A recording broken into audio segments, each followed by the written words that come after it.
igreja no Pai de Jesus também? Amém. Irmãos, eu estou muito alegre, acho que eu estou mais alegre de presença do que a minha capacidade física e mental.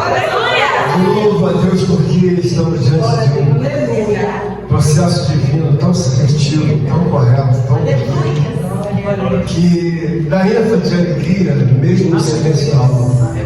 Eu louvo a Deus por essa oportunidade, que como Jesus disse mesmo aos judeus, nós sabemos em quem temos crido. Nós sabemos em quem temos crido. Nós nossas vidas do Evangelho de Jesus Cristo segundo Mateus.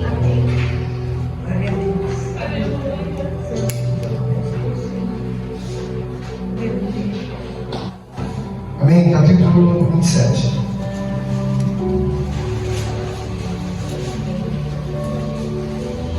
Verso 45. Amém. Amém. Amém. Verso 45 em diante. Amém? Amém.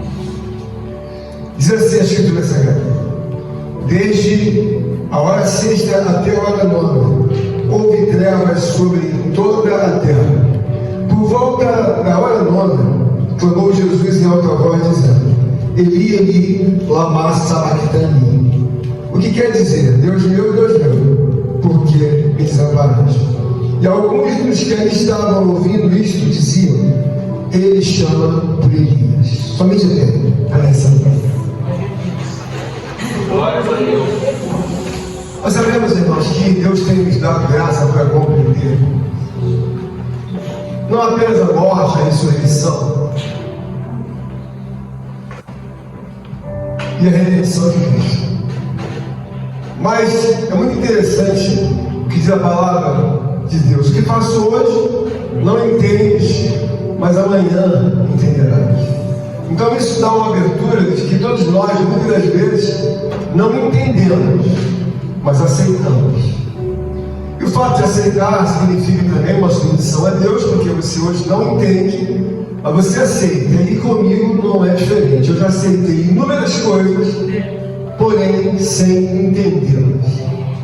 Quando nós estamos diante da obra de Jesus Cristo, é fundamental que nós entendamos aquilo que cabe por obrigatoriedade humana, entender a ciência de Deus em todos os pontos. Nós sabemos que existem pontos difíceis que não são fáceis de entender. Quando nós olhamos para Jesus Cristo, nós olhamos para uma pessoa que recebe toda adoração, todo engrandecimento, todo louvor. Glórias a Deus. Então nós olhamos para a história e vemos que a história começou lá atrás com duas pessoas que caíram no pecado. Vou falar duas, a Bíblia diz que quem caiu foi a mulher, mas vou falar duas. Então nós vemos que o início do pecado, ele começa com a necessidade de cobrir aqueles homens que ali estavam, Adão e Eva. Então eles descobriram que estavam nus, e aí então fazem peles de animais e começam a se cobrir. Então ali começa o sacrifício. Ou seja, eles estão nus, precisam se cobrir. E quem vai pagar logo no início pelo sacrifício daquele pecado são os animais. Então aqueles animais mortos vão cobrir não só Adão e Eva, e toda a geração. Porque nós vemos que desde o primeiro ato, o pecado, ele é algo que ele destrói a vida humana.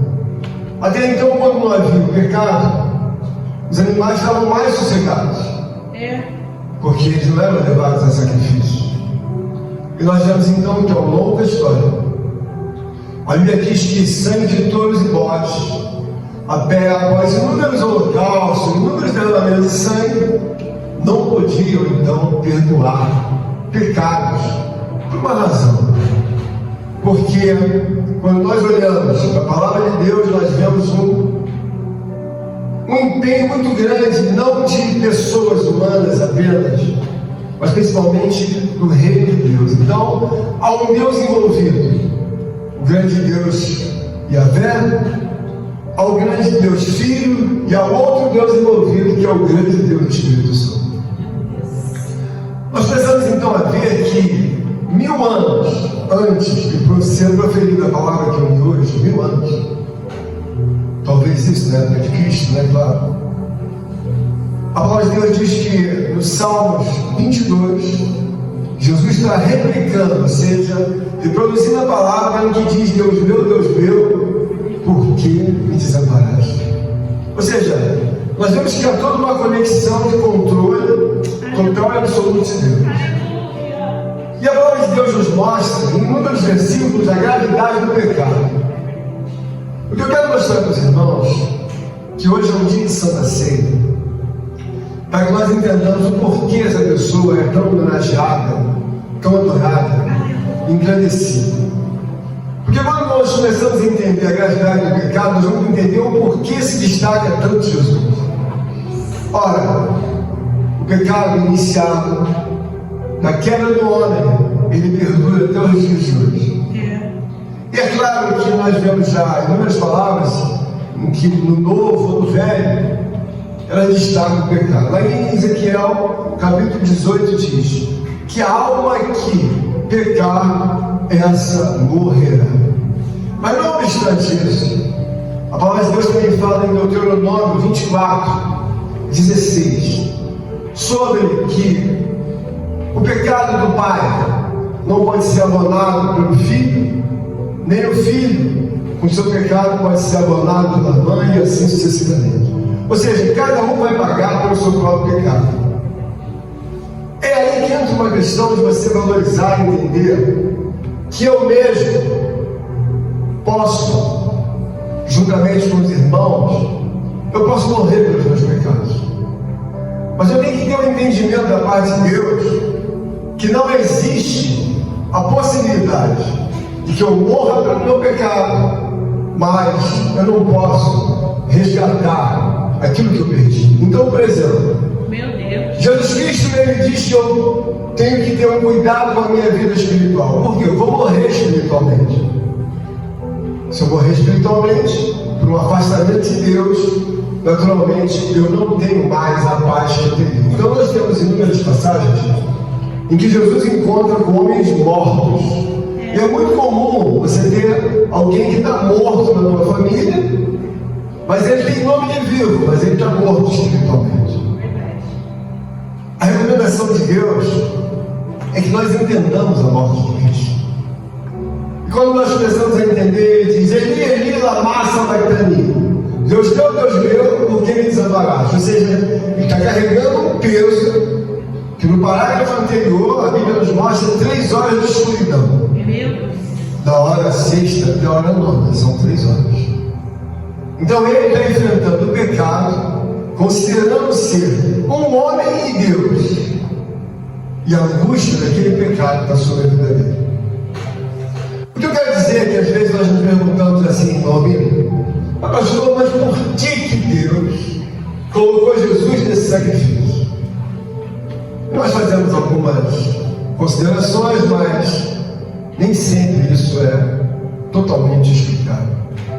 Mas quando nós olhamos para a palavra de Deus, nós vamos começar a entender o porquê que havia necessidade de um homem que pudesse ser o Salvador. Porque, por exemplo, digamos que eu fosse, nos dias antigos, o endemoniado de Gadareno. Eu estava morto espiritualmente. Digamos que eu fosse qualquer outro homem da Bíblia, eu estava numa situação de dependência de Deus. A palavra de Deus, ela nos dá uma direção para entender por que eu preciso de um Salvador. Se eu morrer espiritualmente, mas é que sejam os transtornos espirituais, ou não espirituais, ou mentais, enfim, do meu intelecto humano, eu morri. Ou seja, minha mente entrou em pane, meu espírito não aceita voltar porque ele está morto.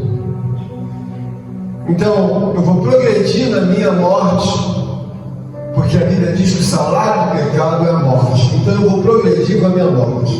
Cada vez mais você vai ver que eu estou progredindo, ou seja, meus atos fogem de um controle intelectual humano, as coisas mais simples que eu poderia fazer com uma conversação, com entendimento, mas eu não faço, porque eu estou morto. Os cuidados que Jesus fala é da morte espiritual inicialmente, porque a morte espiritual ela nada mais é que você se afasta de Deus e vai para um plano em que você entende que vai resolver. Deus fala, não, você não vai resolver, porque você está morto espiritualmente. Então, quando a palavra de Deus nos dá graça para entender o porquê que eu preciso de Jesus, se eu estiver morto espiritualmente, eu não consigo reverter. Agora, se eu estiver morto fisicamente, pior ainda, porque nós poderíamos morrer pelos nossos próprios pecados. Mas qual é a situação que Deus me permite? Porque eu morro, mas eu não tenho poder, irmã Eliette, todos nós, de resgatar a nossa alma e entregar a mão de Deus. Então você pega a sua alma, quando você está vivo em temor a Deus, você não quer a morte espiritual, nem quer a morte física condenatória. Mas por quê? Eu não posso, meu corpo está morto. Tá, tudo bem, eu morri pelos meus pecados. E agora? Eu não tenho como resgatar minha alma. Somente um Deus pode resgatar, porque Ele sabe o tamanho, a altura, a largura e aonde Ele vai colocar. Aleluia! Aí a gente olha para a palavra de Deus e vamos ver que o sacrifício de Jesus é pela tua vida e pela minha vida, mas há um contexto que você deve entender. Bom, eu não tenho condições de me reconciliar e me reinventar espiritualmente, eu preciso do Salvador. Aleluia! E na minha morte também eu não tenho como achar a minha alma. E aí então você começa a entender que há necessidade de um Salvador, para que nós entendamos que as consequências do pecado, elas são há muito tempo consequências que o homem não olha, porque a maioria dos homens estão mortos. Você olha para a humanidade inteira, quantos de nós temos parentes que têm nome de vivos, mas estão mortos? Meu Deus! Eles têm nome de vivos, irmão Eduardo, mas com todo respeito, eles estão mortos. Mortos espiritualmente, porque eles não avançam sequer 10, 20 centímetros em direção ao arrependimento. O caminho é o arrependimento através único da pessoa de Jesus. Mas alguém vai em direção a Maria, em direção a João, em direção a Pedro, em direção à tradição, em direção à religião. Eles vão em direção à morte. Porque a palavra de Deus, em Isaías 59, é o caminho, é o livro da salvação mais aberto que nós temos, capítulo 59 de Isaías, fala toda a miséria e toda a situação humana que o homem está entregue. Então ali não cabe reversão humana, não cabe reversão religiosa, ali só tem um caminho, o Salvador. E quando você olha então para inúmeras obras periféricas que estão ao nosso lado, você começa a entender por que esse caminho não serve, irmã Gabi? Porque esse caminho não é o caminho que foi aprovado por Deus. Esse caminho não é o caminho que leva à minha salvação espiritual e muito menos à minha salvação eterna. Quando eu olho para Jesus, eu começo então a valorizar, entender dentro da casa de Deus que não se trata de um processo religioso, de pregação aqui ou acolá, com todo respeito, mas se trata de um entendimento da minha incapacidade. Eu sou incapaz, eu sou não dependente, mas eu não tenho capacidade de reverter. Só que tem que a linha tênue dentro de uma vida. O homem às vezes não entende, porque, bom, mas ele está vivo. Não, irmãos, ele não está vivo, ele está morto espiritualmente. Naquela condição de morte espiritual, eu vejo que Deus tem um sequencial de uma condenação eterna. É por isso que quando nós estamos na casa de Deus, nós devemos entender que a própria palavra, ela registra algo para você meditar. A alma que pecar, essa morrerá. Então ele não leva ao extenso de um predicado mais explicativo, mas ele quer dizer, a alma que pecar, essa morrerá. E nós não vemos a gravidade de que se não fosse a pessoa de Jesus, nos dias de vida, porque a pessoa de Jesus, ela vai desembaraçar a minha vida, Ela vai abençoar a minha vida. Ela vai prosperar a minha vida. Ela vai me ajudar, me levantar, me colocar em lugares mais elevados em que nenhum homem pode colocar. Então você começa a crer em Deus, não somente pelos aspectos da sua necessidade, mas Ele vai além, por causa da justiça de Deus, que é proclamada na sua palavra. Então, quando eu olho para a palavra de Deus, eu vejo que há um momento de muita tensão, 3 horas de escuridão. Nós estamos diante de um quadro de um Deus, chamado Jesus Cristo, que era cruz do Calvário. Ele é Deus. Mas a Bíblia diz que Ele, em meio a tanta angústia de carregar o pecado de todos, até porque quando Ele carrega o pecado de todos, há uma explicação. O irmão José poderia morrer sobre os seus pecados, como eu disse, mas ele não tem como se livrar daquela morte, nem eu. Então eu lanço-me em confiança a Deus. Eu não tenho, mas o Senhor tem. Então, quando você está na casa de Deus, você tem que entender todos os aspectos, desde o seu nascimento até a sua morte.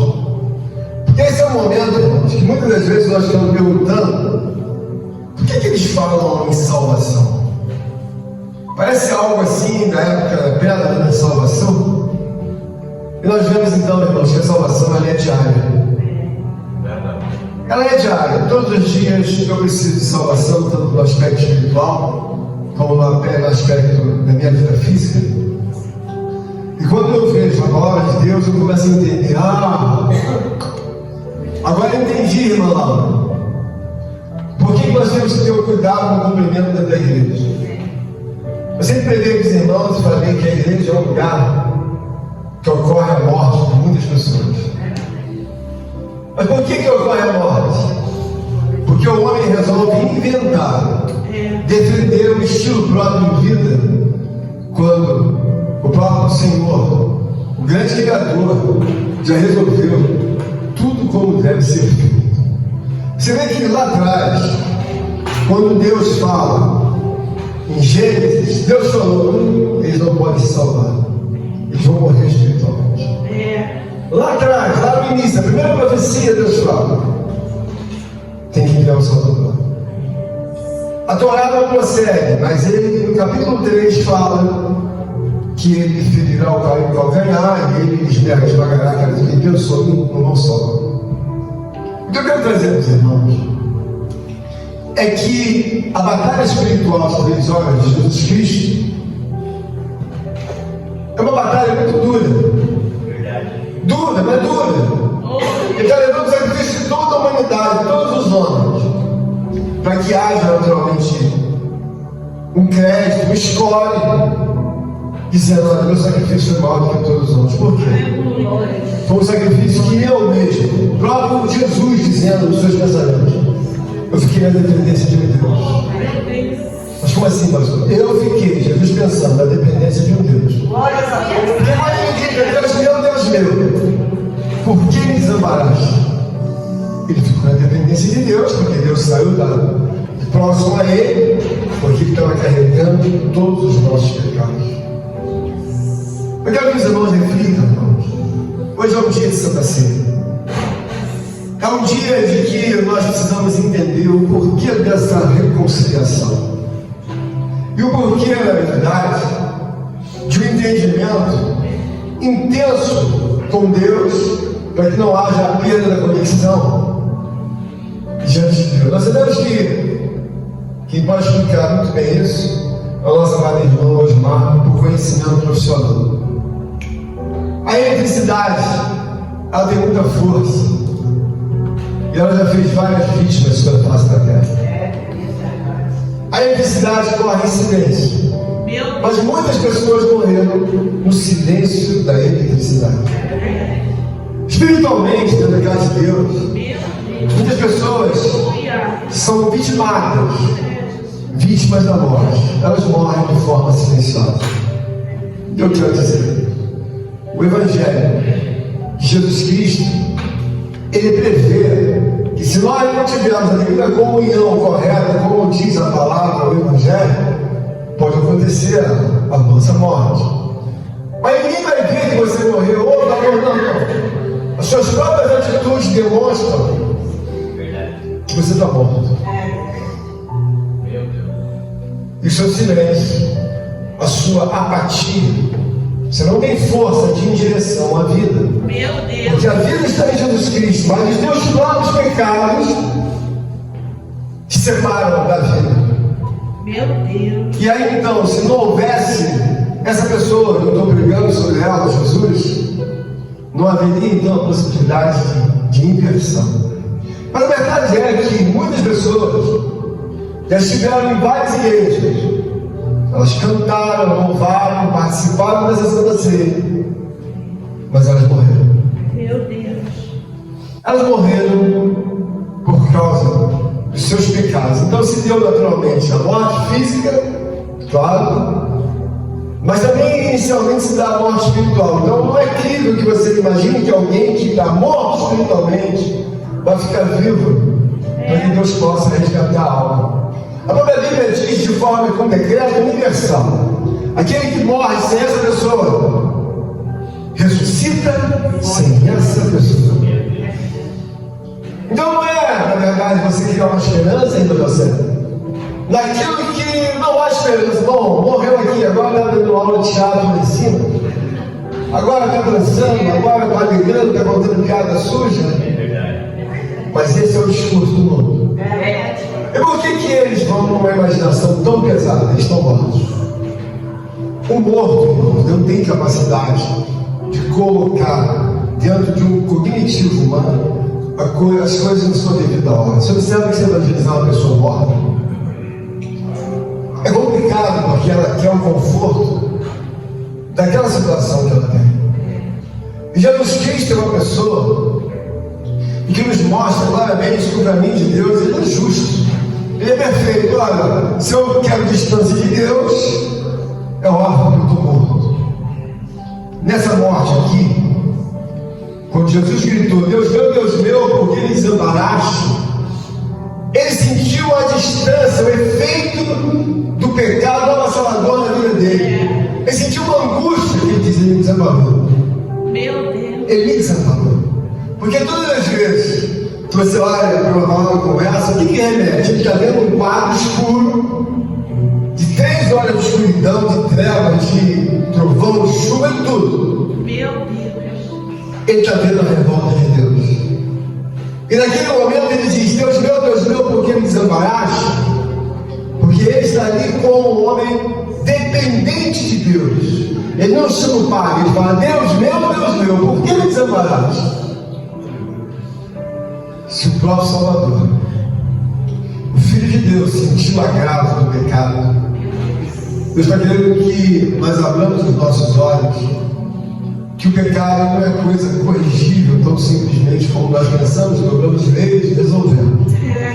Mas também não é coisa que você acha que, bom, se o pecado não for blasfêmia, é claro, pode ser resolvido quando você tem arrependimento. Porque é muito simples alguém que não tem arrependimento dizer: Deus sabe de tudo. Você não sabe, mas Deus sabe. Você sabe, eu também sei. As pessoas falam para mim assim: olha, Deus sabe de tudo. Eu falo: eu também sei. Eu vejo a vida que você leva, então eu sei. Mas como você sabe? A vida que você leva demonstra quem você é. Os teus atos, suas atitudes, seus interesses demonstram quem você é. Glória a Deus. Porque as pessoas imaginam: não, mas eu oculto meu não, mas o que você faz no dia a dia demonstra qual é o teu nível de temor, qual é o teu nível de devoção, qual é o teu nível de entendimento. Deus quer nos dar graça, irmãos, porque aqueles homens que estavam ao redor de Jesus, a Bíblia diz que alguns que ali estavam disseram: eles chamam para Elias. Eles não sabiam que eles estavam falando com Deus. Hoje é um dia, irmãos, que nós temos que ter uma gratidão a Deus imensa. Porque nós temos a convicção de que estamos aqui para fazer coisas que eu não posso fazer nem você. Eu não posso fazer nem você.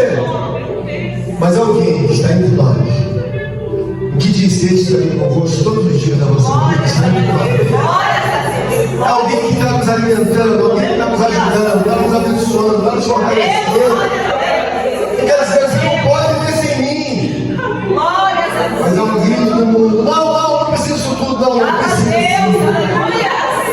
Glórias a Deus. E aí então, irmãos, quando nós participamos da Santa Ceia, você vê o pedido dele, porque todas as vezes, comer desse pão e beber desse cálice, anunciar a minha morte. A morte de Jesus, irmãos, é algo que você vai olhar na sua casa, dar os seus joelhos, mas qual é a convicção? Irmão amigo, eu vejo que nós somos muito irmãos e amigos em Cristo ao longo do tempo. Mas o que fica configurado dentro de nós? Eu não posso fazer muita coisa por você, irmão querido, e nem você pode fazer por mim. Porque no lugar dessa intermediação foi colocado um Deus, a pessoa de Jesus. Eu não posso me apoiar na minha mãe, nem no meu pai, nem na minha ou meu irmão. Por quê? Querido filho, querida esposa, eu sinto muito. Eu vou ficar sozinho, a salvação é individual. Mas você entende, então? Eu preciso do Salvador. O que Deus fez uma vez não vai fazer 2, 3, nem 4, nem 5. Já enviou o Salvador.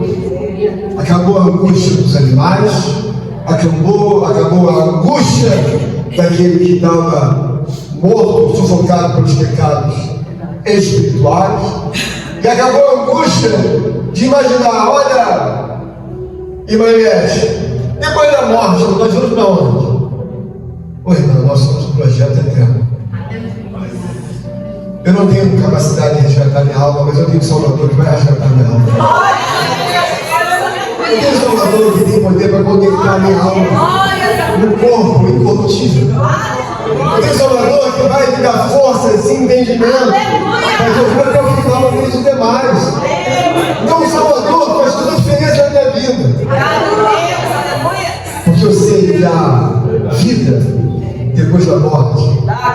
As promessas do Salvador, irmãos, elas são totalmente absolutas, reais e fiéis. Quando nós estamos diante de Deus na Santa Ceia, nós vamos entender, bom, irmãos, não faz sentido. Alguma coisa que aconteceu 2000 anos atrás, ela não é esquecida. Ela não é algo que seja desprezível. A Bíblia diz que esse caminho é estreito, melhor, a porta é estreita, o caminho é apertado, mas o Salvador, ele é eterno. Então o projeto da nossa vida diante de Deus na igreja não é um projeto que acaba, não. É um projeto eterno. Deus não fala que vai, sabe, no mistério subconosco, não, vocês são eternos. Tem a igreja como um projeto eterno de Deus. E quando aí então nós começamos a olhar, nós vamos entender por que o mundo está nessa situação. Você não está vendo que eles estão mortos? Você não está vendo que eles estão sob o domínio dos principados e potestades do inferno? Quantas vezes nós vamos olhar uma pessoa que é comum entre nós? Ela está cheia de demônios, então ela está morta, porque quem faz uso da vida são os demônios. Não é ela que tem entre ela, quem faz uso da vida são os demônios que levam ela para lá, para cá. Ela tem nome de que está viva, mas ela está morta. Porque o homem vivo, irmãos, ele tem a docilidade de entender. Se a igreja começar a cantar, se o presbítero começar a pregar, se o irmão Albino trouxer uma palavra, se o José vem aqui, faz uma oração, ou coisa semelhante, se cada um da igreja for fazendo, você vai entendendo. Deus está lutando minha alma. Deus está falando através de aquela irmã ou daquele irmão. É verdade. Mas aquele que está morto, irmãos, ele não aguenta isso. Por quê? Porque quem está vivo, irmãos, ela tem o entendimento de que Deus está falando através de cada um de nós. Cristo não separou alguns homens no sentido único por causa de uma justiça humana em que não revelasse a justiça. Deus separou todos nós. A Gabriela está entre nós. Pode trazer a contribuição. posição. A Gabriela chegou ontem, mas Deus é justo, ela está trazendo motivação. Ela está representando ali. O pai, a mãe, o irmão, eles estão um pouco mais limpados, adoecidos. Ela está ali. Glória a Deus. Ela ouviu uma palavra, está cantando, mas ela está ali. Não entenda bem, o mesmo Cristo que está na vida de todos nós, ele demonstra, olha, a Gabriela está ali. Ela, Marcela, é tão jovem quanto alguns outros mais jovens. Estão ali.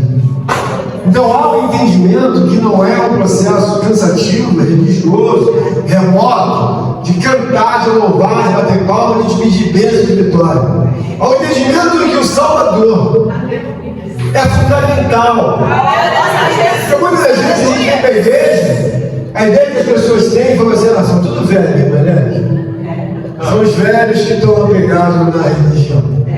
Agora eles foram lá, cantaram e vão para casa. Ah, peraí, nós somos muito jovens para estar fazendo isso, né? Não é isso, irmã? Então o que acontece, irmã? Você vem celebrar algo que Deus te dá entendimento. Mas em muitos momentos as pessoas não têm esse entendimento. Mas é uma coisa clara, por quê? O caminho é o arrependimento.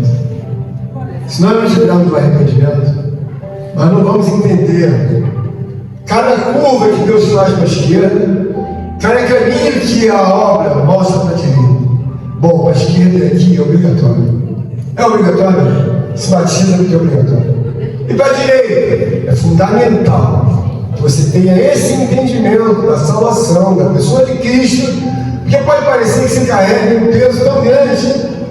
Eu não sei porque eu vou para a igreja, não, você sabe.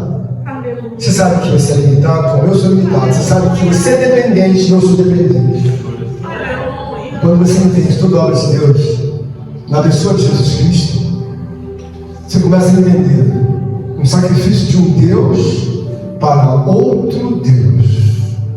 A reconciliação dos homens é impossível. Por quê? É impossível.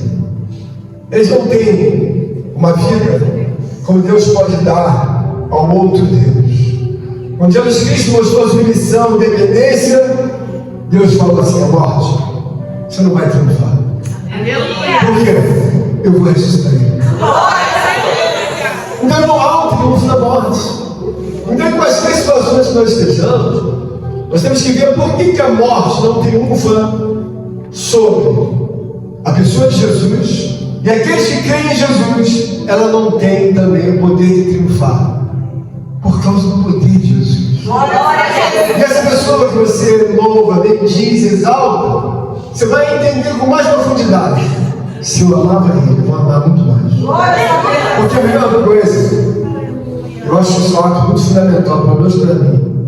Tem um negócio que eu carrego que eu não sei se é pecado, se não é. Se eu precisar ficar horas e horas, noites e noites, até eu descobrir a razão da conexão de todas as obras da Bíblia, ou de algo, sabe, que me interessa, eu vou ler, vou pesquisar, fico até com dor de cabeça. Mas quando eu faço o Deus, Deus fala assim, isso me dá uma alegria. Por quê? Porque eu ganhei segurança, eu ganhei confiança. E Jesus Cristo é uma pessoa que ela te dá confiança. Ela não é um ato genérico que você está querendo, não. Eu sei por quê ele entristeceu os judeus. Eu sei por que muitos homens perseguem a Cristo. Perseguem essa obra. Por quê?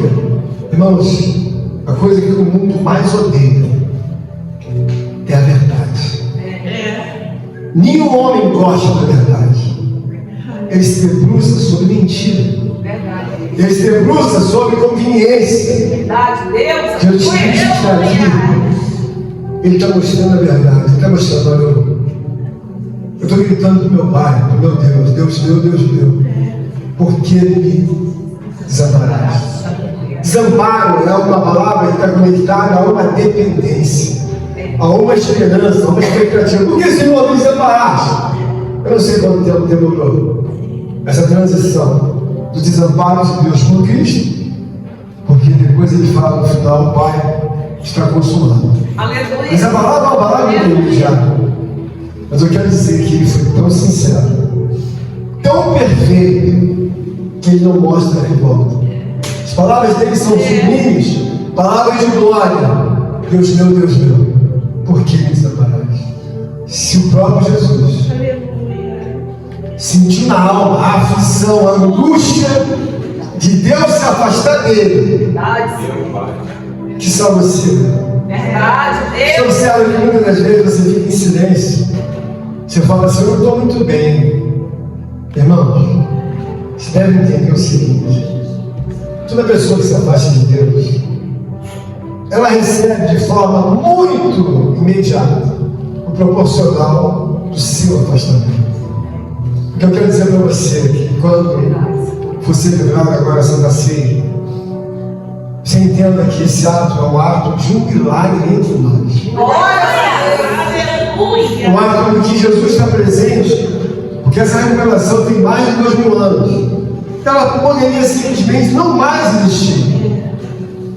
E quando eu olho a palavra, eu vejo que, mesmo ele gritando, Deus meu, por que me desamparaste? Os homens que o crucificaram eram religiosos. Eles preservaram naturalmente a religião, mas não a verdade de Cristo.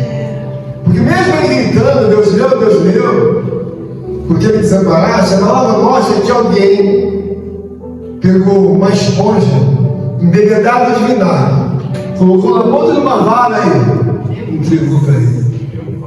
Você deve entender o seguinte, irmãos: o pecado é uma coisa, sabe, avassaladora, que ela vai comendo, correndo, e ela não tem fim. A única obra que pode dar um fim no pecado, eu falo isso, irmãos, no sentido de ter um entendimento direto, que muitos de nós, parece absurdo, ainda querem exaltar Maria, João, Pedro, Paulo, Antônio e outros mais. Alguém que prossegue no conflito da palavra com Jesus, quantas coisas, ela precisa nascer de novo. Ela não nasceu, ela está morta. Meu Deus. Alguém que defende qualquer posição de paridade com Jesus, irmãos, ela está morta. Por quê? Porque ainda que Jesus dissesse, Deus meu, por que me desamparaste? Não houve um momento que ele disse, não, freia, por quê? Ele está sentindo desamparo de Deus. Ele está sentindo alguma coisa diferente, mas não tem sentimento. Então, alguém que prospera com Maria, com João, com Pedro e outras coisas, não tem sentimento, está morto. Meu Deus. Porque se você tem sentimento, e eu tenho sentimento, eu comecei a entender, ser dependente de Deus, mas não é para respirar, nem comer, nem andar, não. Isso aí é normal. O mundo aí dos mortos estão andando, respirando, estão comendo, estão trabalhando. Mas por que eles estão mortos? Eles não têm interesse nesse mover do Espírito pela pessoa de Jesus Cristo. Mas graças a Deus, fomos iluminados. Abençoados. Sabe, prosperados, entender. E não importa se A ou B não entende.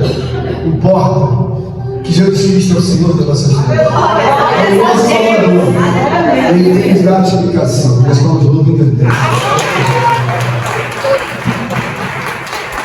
Contribua com esta obra, por favor, deixe seu like e inscreva-se em nosso canal. Obrigado.